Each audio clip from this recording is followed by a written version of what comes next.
Good afternoon, everyone. My name is John Schaefer. I'm the Associate Director for Graduate Student Success and Professional Development with the Graduate School. This is our second session of our Career Pathways series for this semester, focused on the graduate students and postdoctoral fellows in the Alvarez College of Business. So I appreciate everyone joining today, including our two guest speakers. And this will be, last but not least, is Alvarez College of Business. This will be the last semester that we do college specific, or we do the series as college specific. We'll be moving to a different format beginning spring 2025. But so with that said, and now that I've introduced myself, let's introduce the people that you are actually here to see.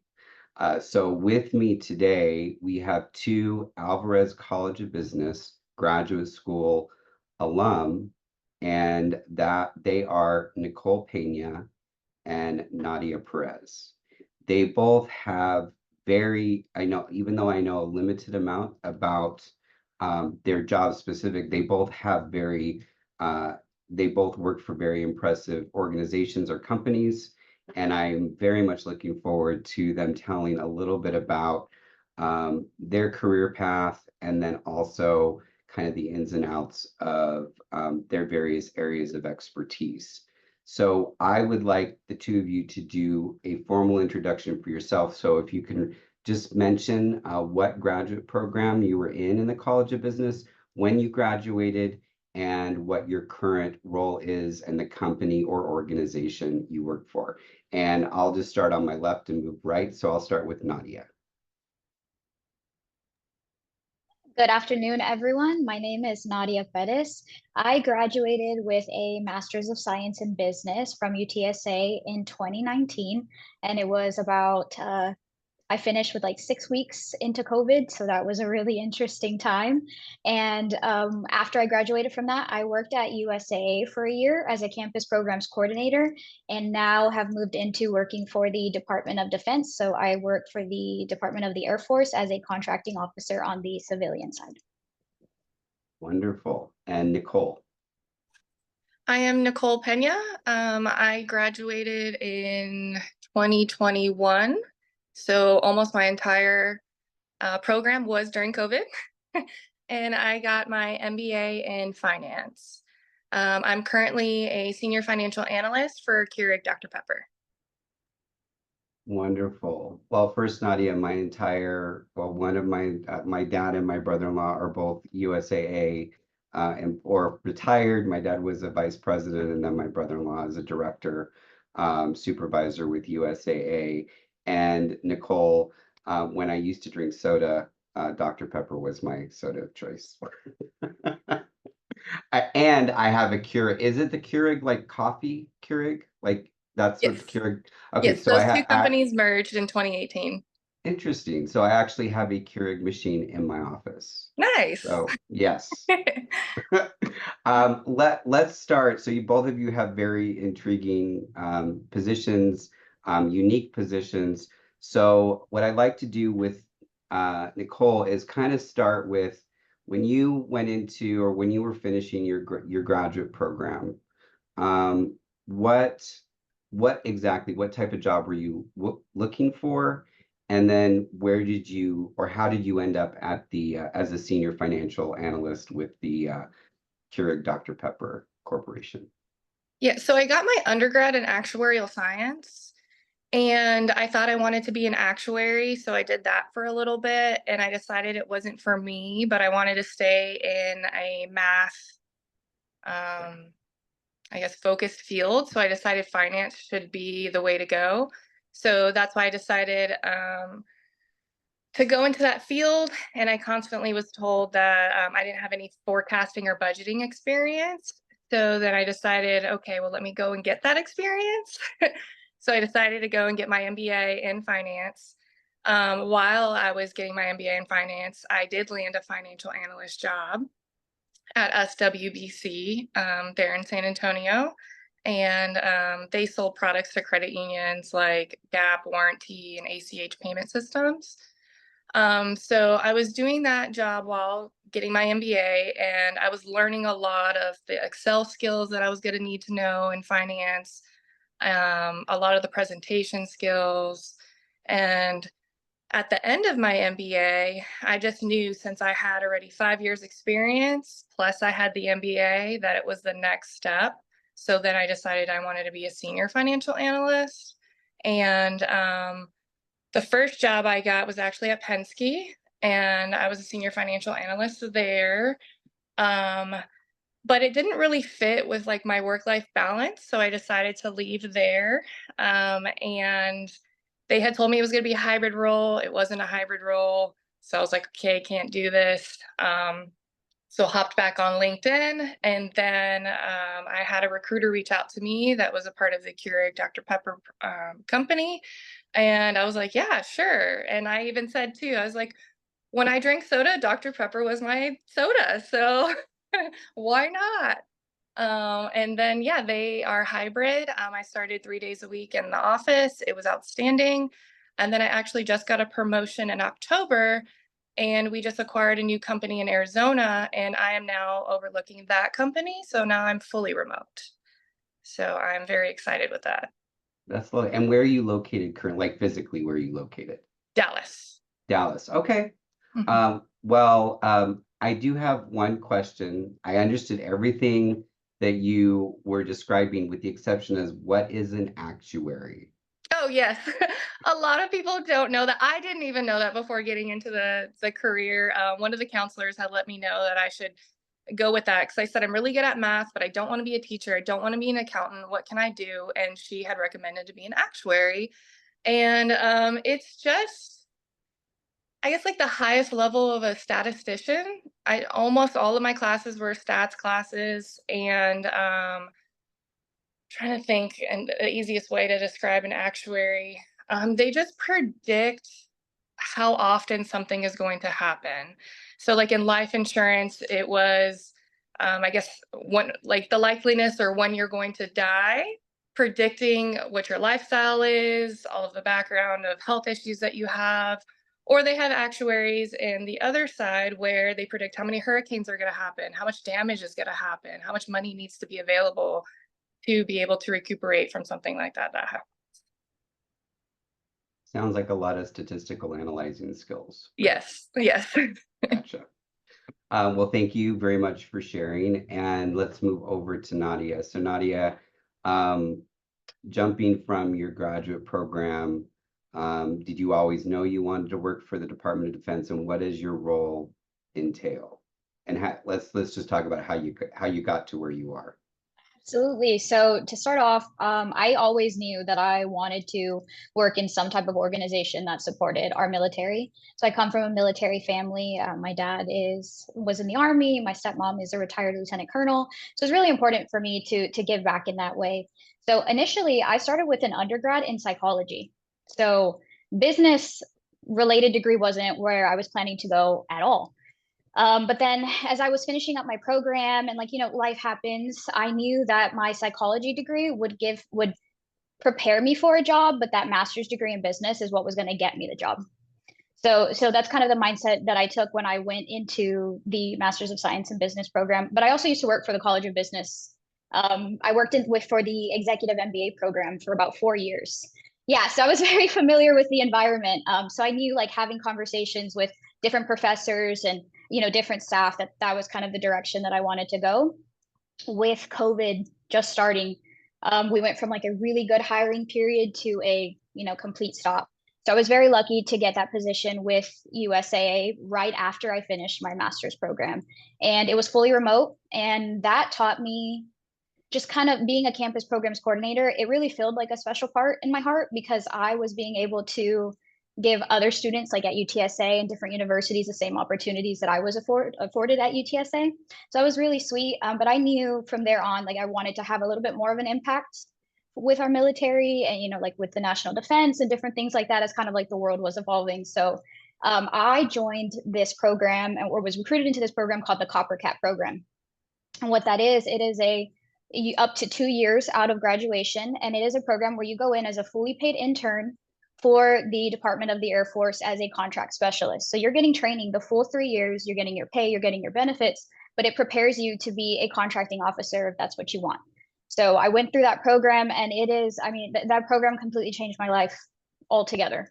So I just graduated not too long ago. I think in March I graduated and jumped right into taking my contracting officer test, became a contracting officer. And that impact and those decisions, I think now I'm in that space now where I do have that direct effect on our nation's security and our warfighter, and choices now that are going to affect us 10, 12, 20 years from now. So that's kind of the path that I took, a little just not very conventional, typically in terms of going through a business route, but the Master's of Science in Business program, with it being 1 year, with it being accelerated, fit perfect for what I was looking for.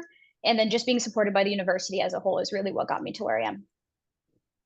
You actually kind of started answering my next question, but I wanted to make sure if you wanted to expound, and then also to hear from Nicole, is how did your graduate program, like what type of training in class prepared you for your jobs? And we will go back and start with Nicole.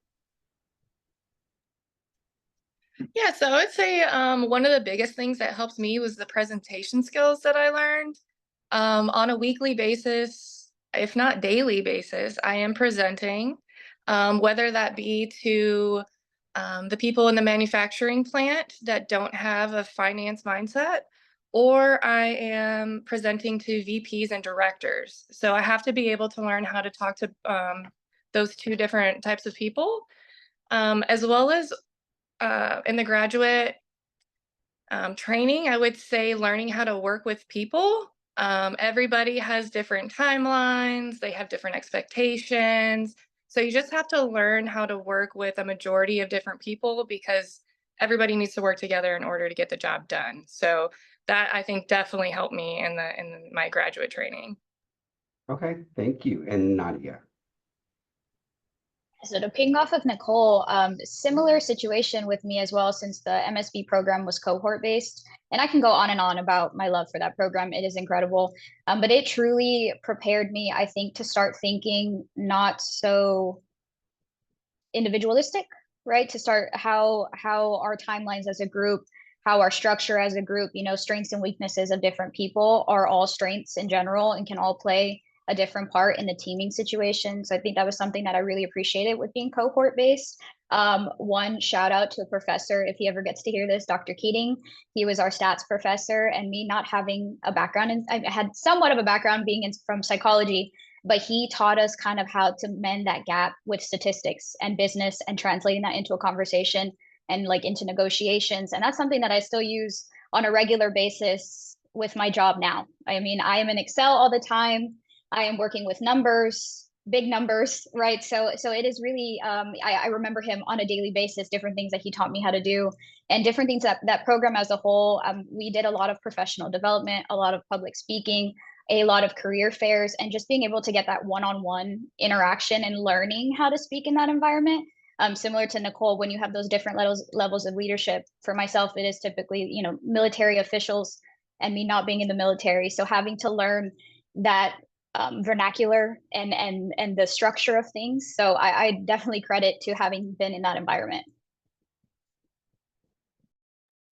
That's perfect. And I really enjoy the shout out to Dr. Keating. And when I send out this recording, I will search for that professor's email address and include that professor. That would be as well. fantastic. Thank you. No problem. So for both of your current jobs, your careers, what does the job market look like? And we'll go back and we'll start this time with Nadia. What does the job market look like for your type of role in, say, the Department of Defense? I think, I mean, it is vast. I won't speak just on like the contracting profession, just kind of as a whole. It is, I think, a missed opportunity for a lot of people that they can have a really successful and flourishing and stable career with the Department of Defense, or just the government as a whole, like 3-letter agencies. I just think it's not as marketed as much so. But career-wise, if you want the opportunity to travel, you want the opportunity, stability and, different things of that nature. I think that is really an option that is worth looking into. I do want to include though that the mission personally really has to be there if you are going to go into any sort of like public servant or government work. You don't always get to see your like the immediate result of your task, but knowing that you have an effect on all different levels of government, different individuals, and just kind of thinking about that and having that like an empathy when you're going into a government sector is really, really important. But it is open, it is wide. USA Jobs has stuff all the time. Contracting specifically, internally, we see, I mean, jobs in Europe, and all different locations, the opportunities are endless. That is very true. So I'm guessing, although USA has centers all over the nation and then world, but you were located here in San Antonio? Correct. I am here in San Antonio and I work at JBSA Randolph, but there's contracting squadrons all over that you can go to. So it just so happened because of the Copper Cap program, I was already here. So I was placed here. But other people that do join that program, you can go worldwide. Perfect. And Nicole, the same question. What does the job market look like in a senior financial analyst position? I think it's very good because you need a finance analyst in any industry, whether that be Nike, Dr. Pepper, the Spurs, like any company you can think of, they're going to need a finance team. And I think it's also very good job security because you can't really do that many layoffs with finance because they need finance to learn and know how their business is performing. So I've had a lot of friends that have been in different fields and they're getting laid off left and right, but I feel like finance is a very good job security. And I still to this day get blown up on LinkedIn from recruiters constantly asking me, are you open to opportunities? Or do you want whatever the next level? Do you want to be a finance manager? So I think the finance field is endless as well. That's perfect. Thank you. So the next question has to do with like skill sets in your areas. So what transferable skills do you recommend students develop if they're interested in securing a job, an internship job or career in your area? And we'll pivot back to Nicole. For me, I would definitely say Excel. 90% of my job is in Excel. Learn every formula that you can. On a daily basis, I use VLOOKUP, XLOOKUP, SUMIF, index match, pivot tables, use all of those on a daily basis. And then here and there, I will come across this gigantic formula that's already in an Excel, and then I have to learn it. I'll just YouTube it and learn it in less than 5 minutes. And I don't know, I always find happiness in that. I'm like, man, that's a really tough formula. And then, yeah, I watch a quick YouTube video and then I learn something new. So I can always jot that down. And then just be comfortable with learning new systems. And every company I've ever worked, they all use different systems. So you need to be able to be curious and learn and figure out how to do it on your own without somebody training you. Because a lot of the time there's so much going on that your bosses and your coworkers won't really have time to train you. So just be able to be curious and poke through and push all the buttons that you can and try to figure out how it works. I love it. And Nadia. So very similar to Nicole, contracting as a whole is kind of wide when it comes to backgrounds. So I will say a business acumen is necessary first off, right? Because you do have to have those understandings of the numbers and concepts. But your willingness to learn is massive because there is a learning curve when it comes to contracting. Most people aren't used to reading federal regulations and they're not used to putting them, their applicability and having to think outside the box contractually, right, to make different things happen. So it is what we, contracting in the gray is kind of how we say it. So you have to learn all of those fundamentals. You have to be a self-starter. You have to be motivated and willing to learn and to read and to mess up and to know that it's going to be okay, but fix that the next time that you're going on. technical wise. So I would say it is a bit more broad. Excel, like I mentioned, that is a big thing that will help you because you're always going to be looking at numbers. You're going to be looking at data. You're going to be looking at different things that will play a part into how you're going to award a contract. I did want to hit on some soft skills too, just because I think that is also something that kind of gets missed. Your communication skills have to be really good and really tight. It is really important, like I mentioned, that you understand the audience that you're speaking to, you understand the room. Not having a military background, walking into a military environment, learning rank, learning acronyms. I call the military an acronym mafia, because it's just like having that, and every different agency has a different acronym. So being able to have some emotional intelligence is really important as well. And then as you're moving up in leadership, it is not just you working with another agency as a customer or working with industry. Like, you are now a people leader too, right? So it's then how are you then building up the person that's working under you to take your job, right? So there is a lot of soft skills and science skills as well that I would say apply to contracting. I love the soft skills. We do focus a lot on that in our professional career development series. Nicole, are there any like specific soft skills in your area that you would say are important? Yeah, definitely being able to, I guess, like team building. Me as in finance, we have our finance team, but when I do go into the manufacturing plant, I do have to have those relationships with all of those people as well. And I mean, even just like not work wise, like I can go in there and then I already know what's going on with this person's family. I know what's going on over here. And I just think just having those relationships and building those relationships, that it's just not a business thing, that we also enjoy, like those are our friends, not just our coworkers. So I think, yeah, definitely being able to communicate with everybody. Wonderful. Um, when you when you both started the job search, so this is, let's say you were still in your graduate programs and you're thinking about what's next, where did you start? Like, as far as the job search, where did you start? And we'll pop back over to Nicole. So Nicole, where did you start and how did you start in the job search? Okay. I guess I'll take it back first to my undergrad and when I started my job search, because it was completely different. When my first job at AIG, that was through networking. I didn't know anything after my undergrad. I applied to over 200 different positions. I altered my resume to every single position. I was like, what is going on? Why can't I find a job? And then finally, just through a middle school friend, she introduced me to one of her roommate's friends that was also an actuary. Because, yeah, once you hear actuary, that's not common. So you're like, wait a minute, I have a friend that's one of those. So she introduced me to her, and then I landed the job at AIG.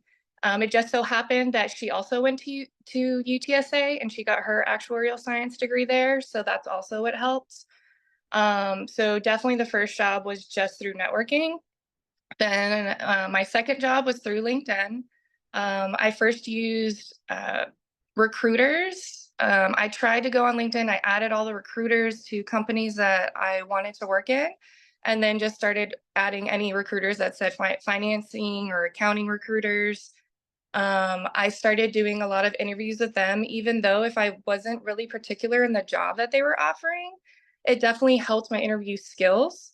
So once I did a couple of those interviews, I got comfortable with interviewing and then started interviewing for the places that I really wanted. So then that's how I got my second job. Then my third job was after my MBA. By that time, I already had 5 years experience, my undergrad and my MBA in finance. So it was a lot easier to find, I guess, to get interviews.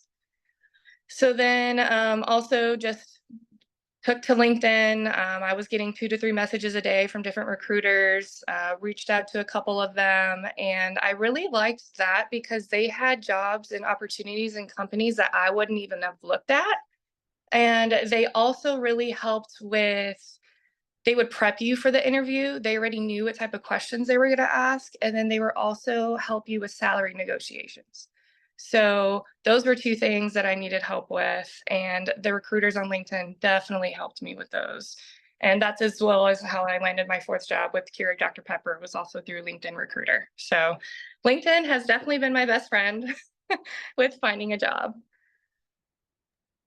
That's good. The LinkedIn company should give you a kickback for Yes. that. Yeah. And Nadia, so when you landed that first job at USA, or even like when you started looking at the Department of Defense, what tools did you use for your job search? So I definitely utilized all of the resources that I could with the professional development that was offered at UTSA. I think that was a big thing because a lot of schools don't have that and don't have that robust of a program for professional development. So to everybody online, please utilize it. It is worth it. But for the job with USAA, I met them and the Air Force Civilian Service actually at the same time at a career fair. So I met both when we could still have career fairs at that time, right? It was a full scale event. So I met them at a career fair. And initially, the career fair wasn't offering any opportunities that were related to my degree. It was more of like the hard sciences. But I kind of was, just chit chatting because I knew that's where I wanted to go. And that I knew that's where I wanted to be. So just kind of talking to the recruiters that were putting on the event. And by creating that network, I added them on LinkedIn. That's when they messaged me. I mean, like a week after I graduated, which I was really lucky for that with it being in the pandemic, that they had a campus recruiter programs coordinator position. So that is how I met them in person. While that was going on, I stayed there. I was there for a year, and then I got contacted again about the jobs opening up for Air Force Civilian Service. And this is when I really utilized LinkedIn, being in that virtual space. So similar to Nicole, I went through the Air Force Civilian Service LinkedIn page. I added every single person that had a recruiter title, and I took my elevator pitch, and I would tailor it to to who I was speaking to. But I would send my elevator pitch, and for that program, you have to have your unofficial transcripts. So I had it ready to go, elevator pitch, resume, and the transcripts, and I was sending it out to like 50, 60 people because I was determined that I was going to get a slot. So finally, after all of that, getting in contact with the right person, getting my information in front of the right person, I was able to get a message from a recruiter who's actually UTSA alumni as well about the Copper Cap program. And that is where I've been at for the past 3 years now. So it's same thing, LinkedIn. It is a true resource, especially more in a virtual environment, that I would recommend to be utilized the most. You can apply for a job through a website, but that doesn't always mean you're going to pass that like initial system. Having that network and having, whether it be face to face or some type of communication of actually getting your name in front of the right person, the network is key. So you both stressed, and I know so did our national perspective speaker last week, stressed the importance of networking. And that sometimes those are the openings that can get you the job. And sometimes it's through a person that knows a person, and sometimes it's a direct job. So how did you go about building I know this is kind of like an off the cuff question and not one of the ones I gave to you, but I think this is so important for our students to hear, and postdocs, that how important is networking, and how did you build, or how did you start to build your network? And Nadia, we'll start back with you. So I think a big point for me is just being really authentic with people that you're meeting. Like, just show up as yourself and let them know what you're looking for, let them know what you've done. But just being like a genuine person can really take you really far. That first impression goes really far. But I kind of, and the same thing with managing relationships and partnerships, at every single point that I had an interaction with an industry. Before I was working with the government, I still have those relationships to date now. I still get to participate in recruiting for the Copper Cap program for my squadron, and I still get to do that with the relationships that I made through working with USA at UTSA. So it is just really important that every single person that you come across with, you are gonna, like, there is a benefit of everybody you meet. So it is just managing that relationship. And then I think using LinkedIn for me personally is a big thing, and how I continue to manage those relationships, using it to post updates about career, but also really leaning in. And I know my leadership team is online, but leaning into my leadership team, and just really being honest with them about, hey, this is my career projection. How do I get there? right? They have been in the career field much longer than I have. So being honest with them as well, and them introducing me to people that I need to, and continuing to foster that relationship while also growing my own skills and making sure that I'm ready to be in that seat. So that's just how I take it personally. Wonderful. And Nicole, networking, where does that, how does that play, or how does that play the role, and how important is it? Oh, it's definitely played a really big role. I always say it's who you know, not what you know. And it's not just networking at school or at your job or in your industry. It's networking everywhere. I've met very interesting people when I travel, when we're on planes, when you're sitting at the bar at the airport. I golf a lot, so I meet a lot of people golfing, and it's opened up opportunities. I actually just got an opportunity with a Dallas Cowboys football player. He has multiple gyms in the Dallas region, and he has asked me if I will be his finance analyst for his gyms. So that is something that out of the blue, out of the industry, somebody that I've randomly met out and about, like you just have to, like Nadia was saying, be genuine, let them know who you are, where your career is, and yeah, just not just in your industry, all out and about. I'm trying to think what other, yeah, friends of friends, like we were talking. Yeah, just let your friends know if you are thinking of like, hey, I'm a senior financial analyst. I want to be a finance manager. And you're just having these conversations with your friends. And then let's say they go to work and then they're like, hey, we need a finance manager. Oh, wait, I have a friend that wants to do that. So yeah, just being open with where you're at and what you want to do next. I've also found, because I developed a presentation on a probably it is linked leans towards a soft skill term, but that a term that doesn't exist, which is transformative networking. And it was based on my own personal experiences on how it's not just finding the people that can help you succeed, is that that does not necessarily make the network. The network, that's a payoff. But the other piece of building the network and that transformative networking piece is that you do, as a responsible party, have to be able to maintain the relationship, cultivate the relationship, show respect to the relationship, because otherwise people just genuinely feel like they're being used. Mm-hmm. And you want to make sure that it's definitely a two-way street. It's almost 100. like like a mentor mentee, but on equal footing. Yes, definitely agree. Yeah. Um, so let's steer back to the questions. What do you know now that you wish you knew when you were in your graduate program? So as a career professional, what do you know now that you wish you knew then, when you were starting your postgraduate school job search? And we'll start with Nadia. I think the biggest tip for me is I wish that I would have started networking much earlier on in my career.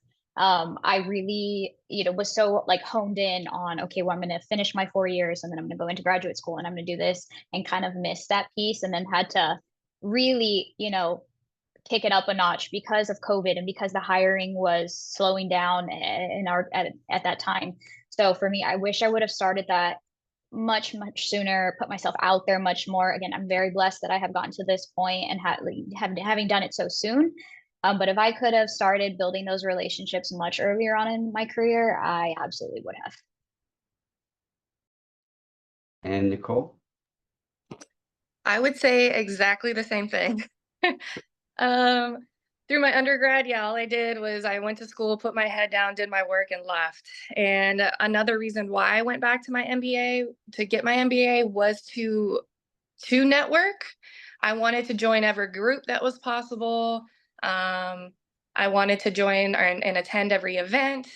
And then in my circumstance, that didn't happen because I did one semester without COVID, and then everything else was COVID. So everything was online. So I didn't have those opportunities. But I did actually join, I think it's Prospanica, and then they also have the National Black MBA Association. And those two I utilized at UTSA. Those were the only two groups that I think like during COVID, we're still able to attend. But definitely join, I would say, every group that you can, do every event that you can. Even if you just show up for 10 or 15 minutes, at least you went there, meet one person, and then you'll start to grow your network. That's the theme of this session should be the importance of networking, or networking 101, right? So with your current positions, for each of you, what is the most rewarding or enjoyable part? And we'll pop back to Nicole. I think the most rewarding, I kind of said it a little bit earlier, was just gaining those relationships with my team and the trust. And then also just helping them out understand the financials, because they aren't a numbers person. They don't know how to read a P&L. They don't know how all the invoicing works and whatnot. So just being able to communicate them for how they understand, that always brings me joy. And then as well as if they have an Excel sheet and they broke a formula or something isn't working, they get frustrated. I'm like, just send it to me and I'll fix it. And yeah, I'm like, okay, here you go. Send it back in 5 minutes. And they're like, wait, what? And they just are so happy that I'm able to fix things quickly. So then that makes me happy. And I would just say, that. And then since everything is popping up newly, I feel like there's a new challenge at least once a week that I have to learn. So I don't get bored. That's great. Nadia, same question. Kind of like Nicole said, I hit it a little bit at the beginning, but for me, it is truly like mission first. And I think that is the most rewarding part of my job as a contracting officer. Like I mentioned, you don't really get to see sometimes a lot of what, you've been working 2 years to get a contract awarded, and then you don't really get to see that end product. You just know that it's awarded and it's working. But having it, knowing that the decisions you made throughout those 2 years are directly affecting the national defense strategy, you are directly affecting, for me, I support Air Education Training Command. So like our pilots, right? Like directly affecting the training that pilots are going to receive, and making sure that they're safe and making sure that their mission is successful. So that holds a very, very special place in my heart. And it's something that even when things get stressful and tough, like knowing that your end goal is always going to have this really, really, really incredible outcome. And a little more personal too, I've met some of my best friends in my career field. So that's always really nice, the whole like you struggle together kind of concept. But it is really interesting. We call ourselves, contracting nerds is what we say, but being able to have being able to have that environment and to have those friendships while seeing all of us moving up, into leadership roles. And now I'm going to this state, and now I'm going here, and now I'm doing this. So I think that adds in another layer of community with that as well. I love that. And I wanted to go back. I realized that there was something that you said, Nadia, earlier in one of the other questions that was going to prompt a very brief question from me. You mentioned sending out your elevator pitches to potential employers. So was that something you wrote out, or something that you recorded and attached to an email? It was written out. Now it was, tailored to what I would speak in like a natural environment. I wanted it to still be as authentic as possible if I was meeting a person, face to face. But yeah, I would just write it out and I would send that out in a LinkedIn message most of the time, or an email. But the LinkedIn message I think felt a little bit more authentic, a little more direct. So I would just write it out and send those attachments with it. Perfect. Thank you. You're welcome. So we are about 15 minutes away from end of session. So I wanted to make sure to give enough time to which have a lot of guests listening, to ask any questions. But before I do, I would be remiss if I didn't, since we've talked a lot about networking, and the reality is that I utilize my network to put together these sessions, especially when they are ones like this, which are college specific. So of course, I want to specifically thank the Alvarez College of Business for providing me the names of Nicole Pena and Nadia Perez as two people that would be excellent representatives for a panel like this. So for the Alvarez College of Business Student Success Center, I really appreciate, because this has been so great. And also, I did want to tell everyone here that I think due to schedules and conflicts and everything, we had to move mountains to make this session happen. I mean, first it was happening and then it wasn't, and then it was happening slightly different, and then it was, so the fact that we were able to finally make this happen is just so thrilling for me, because I get to meet two new people as part of my professional network, and really enjoy the session. So thank you both, Nadia and Nicole, for joining us.